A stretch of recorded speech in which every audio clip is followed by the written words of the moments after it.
మహిళలు ఆర్థికంగా ఉన్నత స్థితిలో చూడాలనే సంకల్పంతో కూటమి ప్రభుత్వం పనిచేస్తోందని ఎమ్మెల్యే నిమ్మకాయల చినరాజప్ప కూడా చైర్మన్ తుమ్మల రామస్వామి పేర్కొన్నారు. పెద్దాపురం మండలం దివిలి గ్రామంలో ప్రభుత్వం ఆధ్వర్యంలో నిర్వహిస్తున్న కుట్టు శిక్షణ కేంద్రాన్ని వారు ప్రారంభించారు. అనంతరం జరిగిన సభలో మహిళలు ఉద్దేశించి వారు ప్రసంగించారు. కార్యక్రమంలో కొత్త వెంకట శ్రీనివాసరావు, మొయిల కృష్ణమూర్తి, రేలంగి వెంకట్రావు, ఎంపీటీఓ శ్రీలలితతో పాటు ఇక తెలుగుదేశం, జనసేన కార్యకర్తలు తదితరులు పాల్గొన్నారు.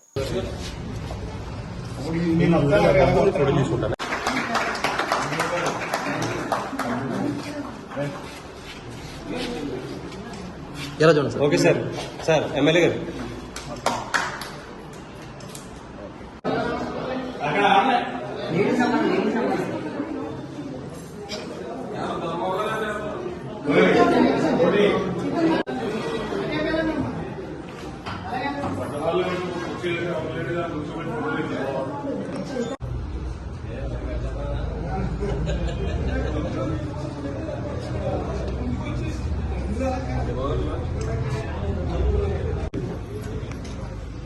మహిళలకి ఉచితంగా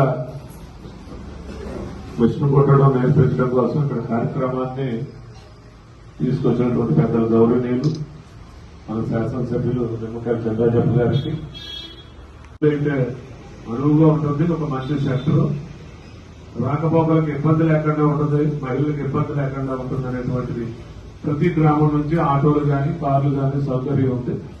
అందుకని దివిలి గ్రామాన్ని ఎంపిక చేసినందుకు ముందుగా ఎమ్మెల్యే గారికి కృతజ్ఞతలు తెలియజేసుకుంటూ,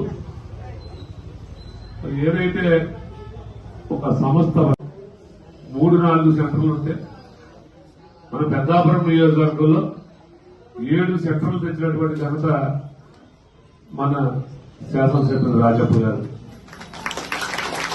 ప్రతి సెంటర్ మనం చేయక పాలు వేసుకోవాలన్నా లేకపోతే ఏదైనా మీకు సొంతంగా నేర్చుకున్నట్టయితే మీకు ఇవ్వాలని ఆలోచనతో ప్రభుత్వం ఇవాళ కాదు. ఇవాళ చంద్రబాబు నాయుడు గారు, ఎన్టీ రామారావు గారు పార్టీ పెట్టిన నుంచి మహిళల మీద ప్రాధాన్యత ఇచ్చాడు, ఆధిపత్యం ఇచ్చాడు, మేము స్థానిక సంస్థలో పోటీ చేసే అవకాశం ఇచ్చాడు, మహిళలకు రిజర్వేషన్ ఇచ్చాడు, ఆ తప్పు ఇవన్నీ కూడా ఒకటి కలిపి తర్వాత చంద్రబాబు నాయుడు వచ్చి డాక్రా గ్రూప్ ఏర్పాటు చేసి మీ కోళ్ళ మీద నిలబడాలని చెప్పి డాక్టర్.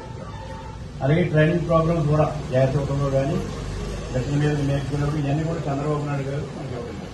ఇప్పుడు పవన్ కళ్యాణ్ గారు కూడా మహిళలను ఉద్ధరించాలని ఆలోచన, మంచి కార్యక్రమం పెట్టాలని ఆలోచన పెట్టారు. చేత ముందు మా ఫస్ట్ కార్యక్రమం తీసుకున్నారు. ఇప్పుడు బీసీ కార్పొరేషన్ కార్యక్రమం తీసుకుని ఈ ట్రైనింగ్ ఇవ్వాలి, మహిళలందరికీ ట్రైనింగ్ ఇవ్వాలని మనకి కాన్ఫరెన్స్ వైజ్ ఇవ్వడం జరిగింది. మనకి పెద్దాపురంలో 7 సెంటర్లో పెద్దాపురం 2, టాంకోట 2, పెద్దపురం టౌను, అలాగే టాంకోట టౌన్ ఇవన్నీ కలిసి పెడతాం. మీరు ఎందుకంటే ఎంతమందికి పని ఏంటి అనుకుంటారేమో, ఎంతమంది నేర్చుకున్నా బాగుంది. ఒకటి మీ పని మీరు చేసుకుంటారు, ఉన్నట్టుంటే మీ జాగ్రత్తగా కొట్టుకుంటారు, మీ పిల్లలు మీకు కొట్టుకుంటారు. ఇది అన్నింటికీ పక్క మనకి మన డబ్బు, మన ఆస్తి, మన ఆయన గారే సంపాదించారు. కానీ మనం కూడా కొంచెం సంపాదించాలని ఆలోచించి మహిళలందరూ రావాలని చెప్పి కార్యక్రమం పెట్టారు కనుక